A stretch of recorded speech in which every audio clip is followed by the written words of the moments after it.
the best of the week on Relevant Radio. Talk about the extremely hot weather that we've been seeing, the historic wildfires and the hurricanes, including the upcoming hurricanes that are forming as we speak. Is this evidence of climate change? Well, that's what the mainstream media will tell you. What are some of the other additional natural factors that are also helping to drive up the global temperatures? Joining us live this morning from the Detroit area is Chuck Gaidica, a former longtime TV anchor and meteorologist in Detroit, to talk about why we have been experiencing such extreme heat and give us his take on climate change. Chuck Gaidica is a revert to the Catholic Church. He grew up a Catholic and later became a non-denominational pastor in Detroit during his television career, which included more than 30 years as an anchor and chief meteorologist, a three-time Emmy Award winner on Channel 4 WDIV TV in Detroit. He's an author, frequent keynote speaker, a podcaster, and a radio host.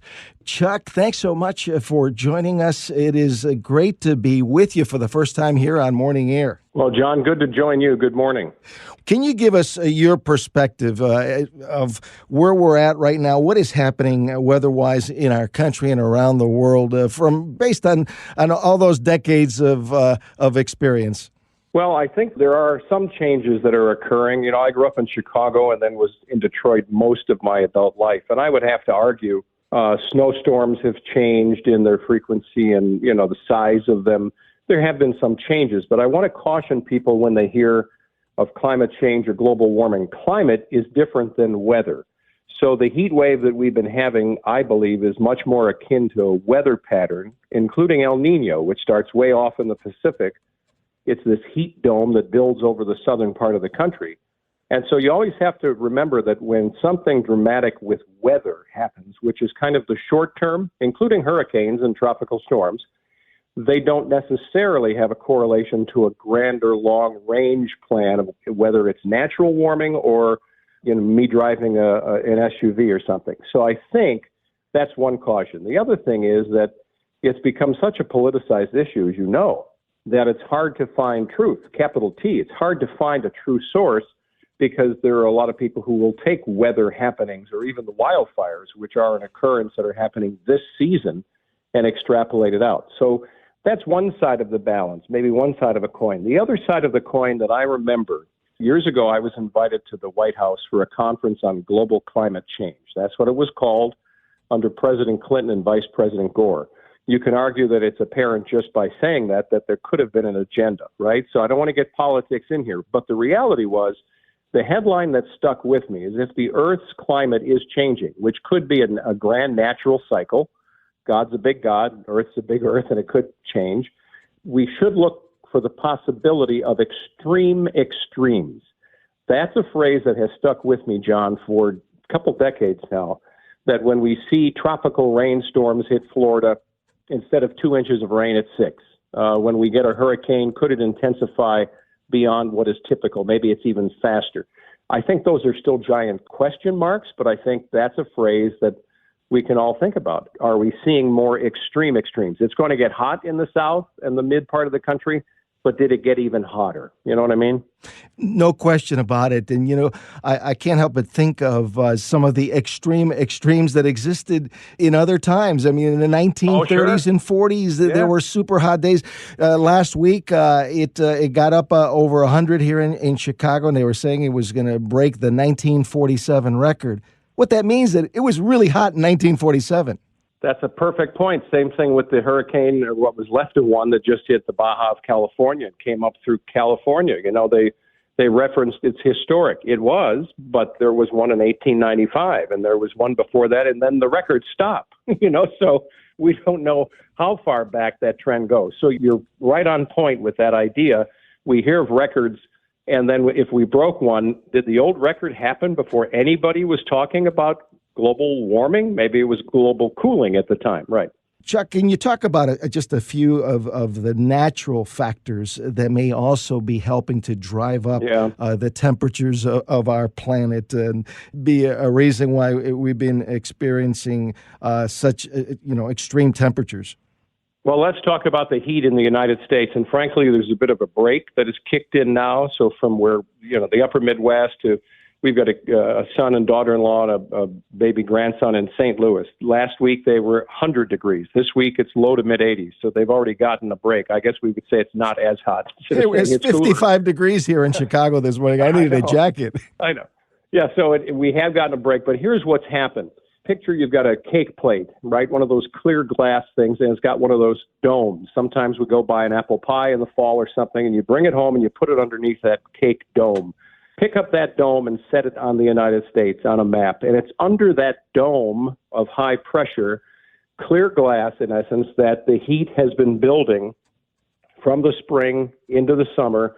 And so under high pressure, which is heavier air, it's descending air, which means as it descends, it compresses and it heats up. So that's one reaction. Then high pressure typically means what we all want for the weekend. It's what gives us blue skies, maybe this morning when we wake up. High pressure is usually great, but because it's clear sky and blue sky, that means the sun is getting through. So that heats up things more. The wind calms down, so you're not changing air. You don't get cold fronts to come in with relief.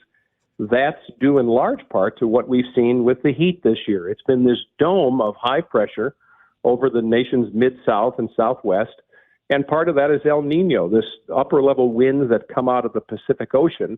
And that phrase alone, El Niño, was what the fishermen coined as a phrase. They would throw their nets in, John. They would get an ample filling of fish. They would say, "Thank you, Christ. El Niño, thank you for the gift you've given us." And so it's this alteration of the jet stream that is a very natural phenomenon that occurs from time to time. So those couple things are the major factors of why we've seen such heat this year. Besides El Niño, the other thing that really got my attention when I really heard about it and read about it was this large volcanic eruption. They're saying one of the largest of this century that happened last year in 2022, underwater eruption in Tonga. And they're saying that even NASA acknowledged that that volcano could be affecting the actual temperature of the Earth for 2 or 3 years.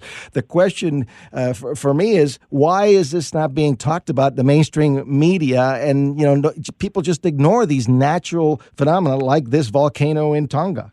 Well, ask yourself why maybe the fires in Hawaii haven't gotten as much attention. I mean, it's not centered in New York, which is the apparent center of the world when it comes to most national media, right? I mean, it's not the Midwest, it's not Tonga, it's not earthquakes. Volcanoes are kind of esoteric things unless they create tremendous damage and destruction. So I think that's part of it. That's just the way television news, and this kind of rolls. If it's not something that's affecting the East Coast, sometimes it's not even important. But I think those are the things we have to watch. And one large Pinatubo, one large Kilauea, one large eruption that could spew ash into the air could literally surround the globe for a couple of years. Think of the wildfires. Last night I'm out letting the dogs take me for a walk, and I'm smelling fire. I'm smelling smoke in the air, and that's coming from Canada all the way to southeast Michigan. So what if a volcano erupts of size? Mount St. Helens. What if something happens like that?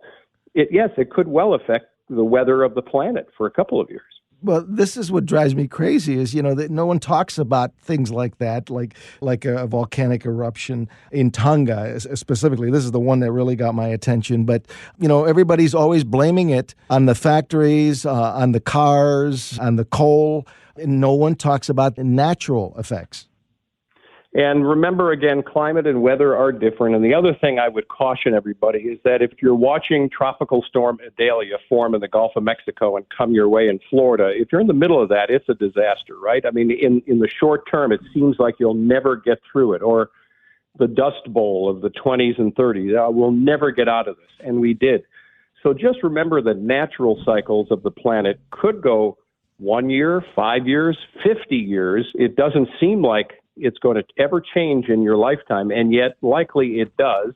And there's a reset for whatever number of reasons that can happen. So I just want to caution everybody that something happening now, even for the next few years, may not imply the rest of the world's life. Well, Chuck, I really appreciate you being with us here this morning to give us some clarity to this issue. Really appreciate it. Thanks again. All right, take good care. God bless, John.